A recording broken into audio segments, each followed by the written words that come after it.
Onlar ilgili.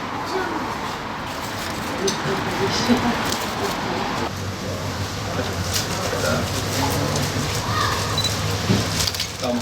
Yetimler Vakfı olarak her yıl kırtasiye yardımda bulunduğumuz gibi bu yılda Allah'ın izniyle kırtasiye yardımda bulunmaya başladık. Niyetimiz bu yılda binlerce yetime, Türkiye geneli binlerce yetime kırtasiye malzemesi ulaştırmaktır.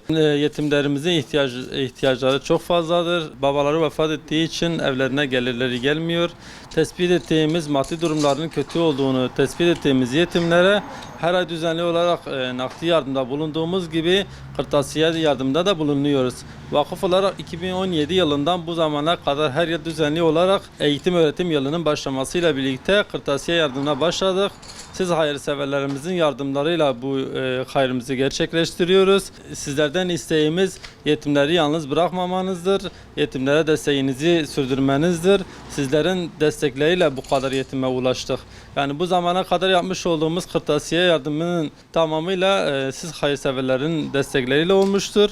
Sizlerden dileğimiz binlerce değil 10 binlerce yetime ulaştırmaktır bu yardımları. Sizlerin destekleriyle daha fazla yetime ulaşmayı hedefliyoruz.